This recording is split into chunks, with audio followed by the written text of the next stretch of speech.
Vamos lá, agora vamos acabar o conteúdo sobre o lançamento oblíquo, beleza? Vejam só, o que seria o lançamento oblíquo? É um corpo que está sendo lançado entre ângulos entre 0 e 90, ok? Se a gente pensar que o lançamento se for igual a um ângulo de 0 graus, a gente está em um lançamento horizontal. Se o lançamento for em 90 graus, ele é um lançamento verticalmente para cima. Ou seja, a gente está fazendo agora um lançamento entre esse intervalo de ângulos para que o objeto percorra uma trajetória curva, que essa trajetória ela descreve uma parábola, ok? Um exemplo de um lançamento oblíquo seria o que? Um tiro de um canhão, por exemplo. Uma cobrança de uma falta no futebol, por exemplo. Deixa eu ver mais alguma falta ou tiro de meta de um goleiro, por exemplo, entre outros. Os pontos importantes desse lançamento são os seguintes casos: que um corpo ele é lançado com uma certa velocidade vetorial v, ok? Esse objeto vai percorrer uma trajetória curva, uma trajetória de uma parábola, ok? Em algum momento ele vai chegar em uma altura máxima, certo? A gente vai estudar casos quando ele chega nessa altura máxima, que é esse ponto aqui, que está em azul.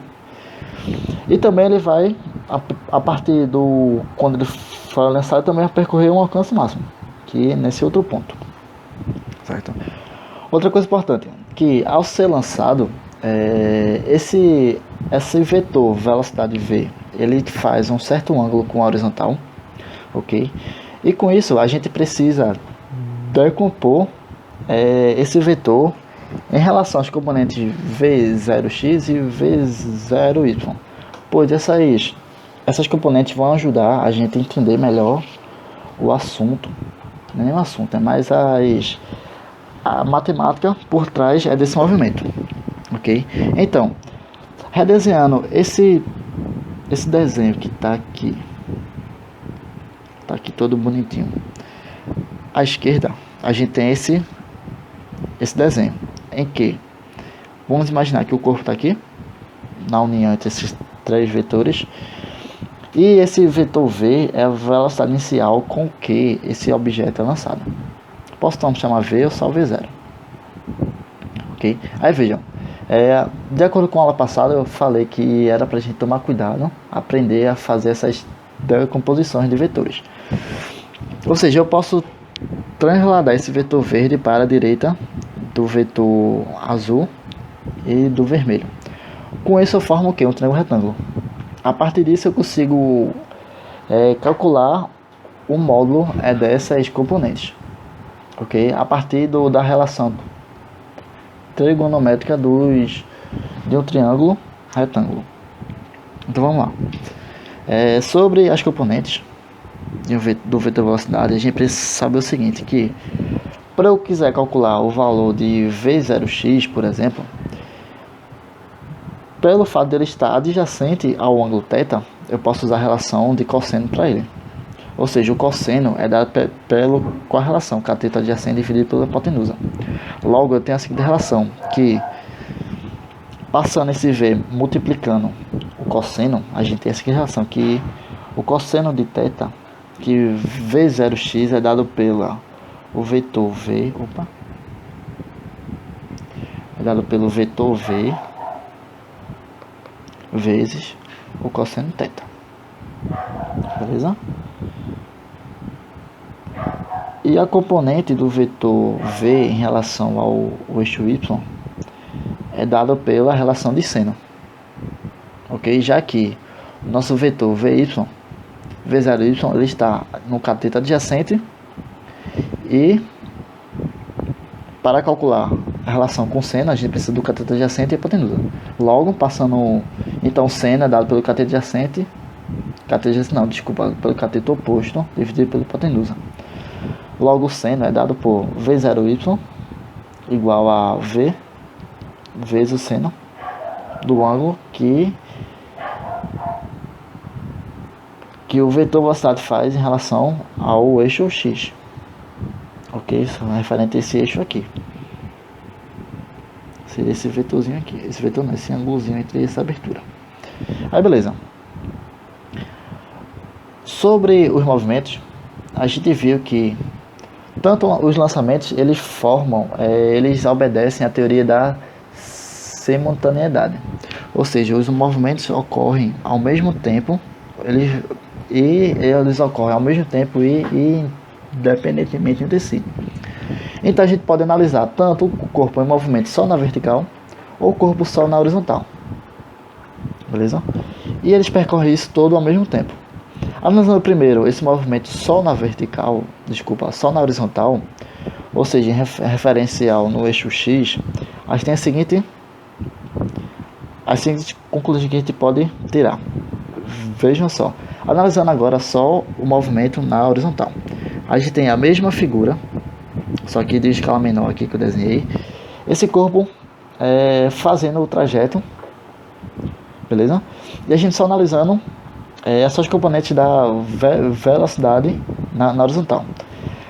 A gente na horizontal vai adotar o mesmo princípio do lançamento vertical, que esse movimento ele é do tipo uniforme. Ou seja, ele também obedece às equações do movimento uniforme, que seria o que? Velocidade média igual a ΔS sobre ΔT. E notem que a sua velocidade no eixo Y ela é sempre constante. Ela é sempre constante. Isso é bom ficar na mente. Ok?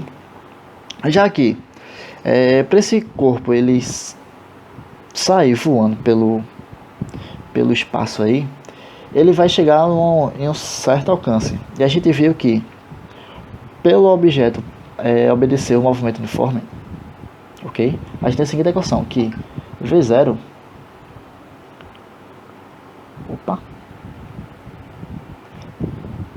nosso V0, que é a nossa velocidade eixo, no eixo X, na verdade, V0x é dado pelo alcance, que seria nossa variação de espaço, e pelo tempo.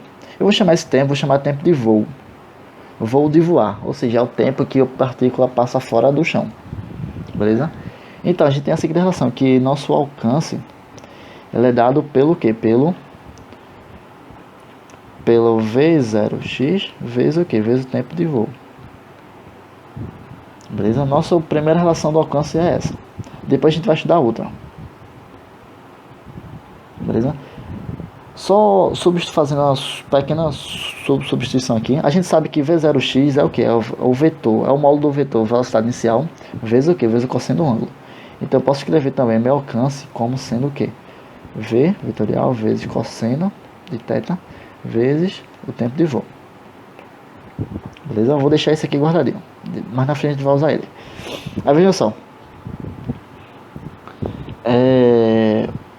Esse tempo de voo, ele é o que? É o tempo da partícula que está no ar. Ou seja, esse tempo de voo é o tempo total que o corpo sai do chão, percorre até a altura máxima e depois cai até o chão de novo. Aí vejam só. O tempo que ele vai do solo até a altura máxima, eu estou chamando ele de tempo de subida. E o tempo que ele está no ponto máximo até o chão, ele é o tempo de descida, é o tempo de queda. Ou seja, a gente viu lá no movimento do lançamento vertical que o tempo de subida é igual ao tempo de descida. Isso também vale para o movimento oblíquo. Beleza? Então, eu sabendo que o tempo de subida é igual ao tempo de queda, eu posso dizer que o meu tempo de voo é igual a 2 vezes ao tempo de subida. Beleza? Vamos guardar esse resultado. Pronto, analisando só em relação ao horizontal, é isso. Agora analisando